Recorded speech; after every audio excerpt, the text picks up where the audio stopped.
이재명 대표는요, 오늘 다음 달에는 한 1심 선고가 나올 걸로 예상되는 그 공직선거법 사건 재판에 출석을 했습니다. 그러니까 오늘이 검찰이 구형을 하게 되는 결심 공판 전에 마지막 재판이었습니다. 보시죠. 오늘 피고인심은 어떤 부분 위주로 서명하실 건지 한 말씀만 부탁드립니다. 오늘 김건희 여사 수사 심의 있는데 예상 어떻게 하시나요? 김혜경 씨 검찰 소환에 공개적으로 응한 이유가 무엇일까요? 차 교수님, 예. 이재명 대표가 오늘 재판에서 어떤 얘기를 했냐. 사실상 마지막 재판입니다. 공직선거법과 관련한.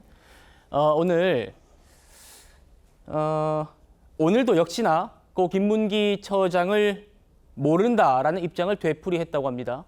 김문기 씨가 이 실무 책임자였다는 것을 아느냐 하는 질문에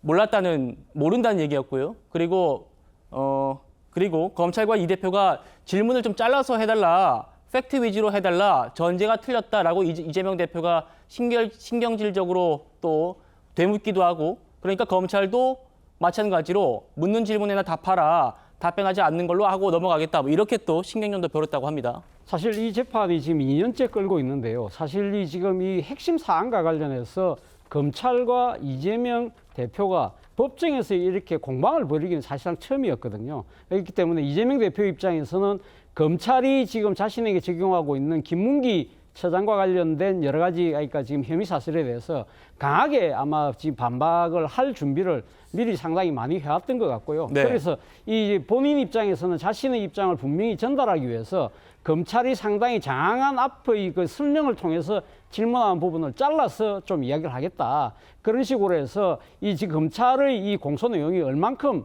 부당한지를 아마 이렇게 적극적으로 밝히려고 했던 것 같습니다.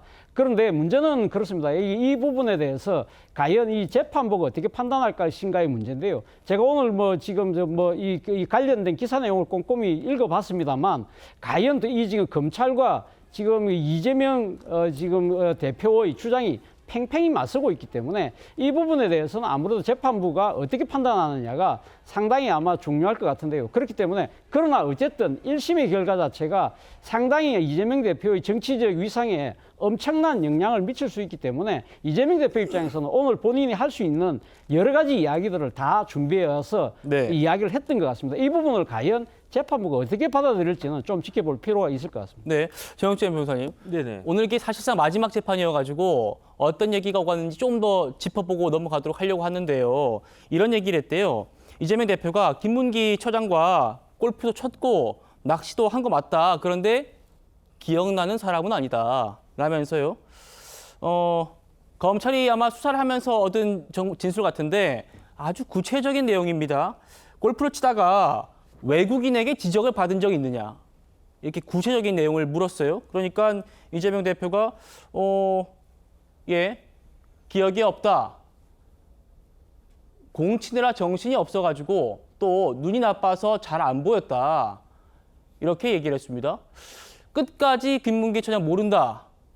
나는 골프 때도 기억도 잘 안 난다. 공 치느라 모르겠다. 이런 입장이에요. 김문기 씨가 어떤 사람이냐면요. 성남 도계공의 개발 1처장이었어요. 그런데 성남 도계공의 처장이었다라고 하는 것도 중요하지만 더 중요한 건 뭐냐면요. 대장동 관련해가지고 심의위원이 1차 심의위원이 있었고 2차 심의위원이 있었는데 1차, 2차 심의위원을 다 한 사람은 유일해요. 누구냐면은 김문기 씨란 말이에요. 그런데 지금이야 대장동 몸통이 윤석열이다 이런 식으로 이재명 대표가 이야기하지만 이재명 대표가 경기도지사 후보로 나왔을 때도 내가 대장동에서 5천억 넘게 벌어들였다. 성남시한테 벌어줬다 해가지고 그것도 이제 허위사실이다 해서 재판받을 만큼 대장동에 관해서 엄청난 프라이드 가지고 그거 가지고 엄청나게 크게 이제 홍보했던 사람 아니었겠습니까? 네. 그 대장동을 담당했던 최종적인 사람이 누구냐? 가장 핵심적인 사람이 누구냐? 그 사람이 김문기란 이야기예요. 그다음에 김문기하고 이재명하고 유동규하고 놀러 갔습니다. 출장 갔습니다. 언제 갔었느냐? 어디 갔었느냐? 뉴질랜드도 갔었고 오스트레일리아도 호주도 갔었어요. 그런데 그때가 언제냐? 대장동 드디어 시작하기 직전이었다고요. 그런데 그렇게 그다음에 원래는 성남시 공무원들만 출장 가기로 했었는데 성남 도계공에 꼭 집어가지고 김문기 처장 데리고 가자. 앞으로 이 사람 중요한 일을 할 테니까. 이렇게 해가지고 데리고 간 사람 아닙니까? 그렇게 데리고 가가지고 다른 공무원들은 그냥 가만히 있는데 같이 꼭 집어가지고 유동규하고 김문기하고 같이 골프도 하고 낚시도 했는데 그런데 기억이 안 난대요. 이게 말이 되겠습니까? 눈이 나빠서 안 보였다고 하는데 또 공은 쳤다고 그러고 눈 나쁜 그런 진술을 했네요. 이재명 대표가 안경 쓰고 있습니까? 뭐 라식했습니까? 그건 잘 모르겠는데 아니 그런데 그 뭐 사람의 눈보다도 이재명 대표가 스스로 밝힌 게 있어요. 뭐가 있냐면은 안면인식장애 있다고 그랬잖아요. 그러니까 민주당 대표라고 한 사람이 제1당의 대표라고 한 사람이 안면인식 장애를 가지고 있는 분이다라고 하는 거는 민주당 사람들은 다 이제 기억하셔야 될 것 같고 다시 한번 법이라고 하는 거는요. 민사법이 있고 형사법이 있는데 민사법에서는 주관적 구성 요건이라고 하는 게 그렇게 중요하지가 않아요. 하지만 형사적이라고 하는 것은 사람을 처벌하는 거거든요. 그러니까 형사법에 있어서는 거의 대부분의 사건에 있어서 고의가 있어야 돼요. 주관적 구성 요건이 있어야지 뭐 과실치사 같이 아주 예외적인 범죄 말고는 다 고의가 있는지 없는지 고의가 없으면 형사 처벌할 수 없거든요. 그러면 만약에 이재명 대표의 논리대로라고 하면 아, 나 모른다. 내가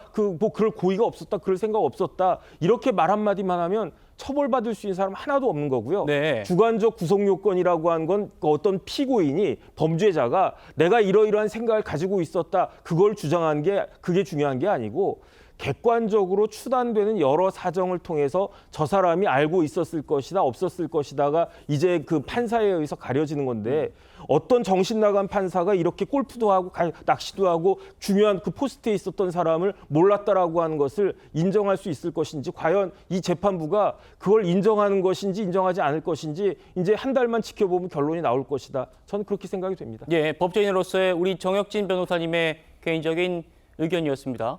성층 부의장님, 자 어떠세요? 눈이 나빠서 김문기 처장이 안 보였는데 공은 쳤다고 하고요. 그리고 이 골프 치는 날 함께했던 유동규 씨요. 유동규 씨가 이렇게 검찰 진술했나 봐요. 나 골프장 그 클럽하우스에서 이재명 대표와 리모델링 관련한 대화를 나눴다. 이것도 구체적인 내용이죠. 그러니까 그 자리에서 어떤 대화를 나눴는지 구체적인 얘기를 지금 검찰 한 번 더 물은 거예요. 판사 앞에서. 그러니까 이재명 대표가 이렇게 얘기했어요. 그것도 기억이 없어. 그러면서 하위 직원과 채통 떨어지게 사소한 잡담은 안 했다. 오늘 이재명 대표 진술 어떻게 들으세요? 저도 저 진술은 오늘 나온 거니까 처음 접했는데 네. 글쎄요 뭐 같이 그래도 출장 가서 그렇게 운동을 했다면은 저 정도의 대화는 뭐 나눌 수 있지 않았을까. 근데 기억이 없을 수는 있죠. 근데 기억을 하고 있는 사람이 저런 대화를 나눴었다라고 하는데 그런 사소한 대화는 평소에 나눈 적이 없다라는 그 본인의 그런 전반적 기억에 근거해서 지금 말씀하신 것 같은데 말씀하신 것처럼 뭐 운동을 했는데 어떻게 눈이 나빠서 운동을 어떻게 했느냐 뭐 이런 지적도 있을 수 있을 것 같고요. 이재명 대표의 입장은 그 일관적인 것 같습니다. 과거에 만났던 것은 맞고 같이 출장을 갔던 것도 맞고 같이 운동을 했던 것도 맞으나 그 이후에 잘 기억을 못하고 있다. 이 입장을 일관되게 말하고 있는 것이고요. 네. 그렇기 때문에 지금 뭐 이런 거에 대해서 어떻게 모를 수 있느냐라고 말하고 있는데 법적으로 판단하는 것은 이제 재판부에서 할 일이고요. 사법부에서 이재명 대표가 모른다고 말하는 것과 그것과 관련돼서 근거들을 아마 논리를 펼쳤을 것이고 우리가 여기 나와 있는 거 말고 아마 재판 과정에서 이러이러한 걸로 봤을 때 나는 기억을 못하고 있다. 이렇지 않느냐라는 논리를 펼쳤을 것 같습니다. 저도 다 들여다보지 못했기 때문에 아마 그리고 반대 측에서는 검찰 측에서는 이러이러하기 때문에 기억을 할 수밖에 없다. 알고 있었다라고 또 주장을 했을 텐데 사법부가 그런 거에 대해서 객관적으로 판단을 하지 않을까라고 생각합니다.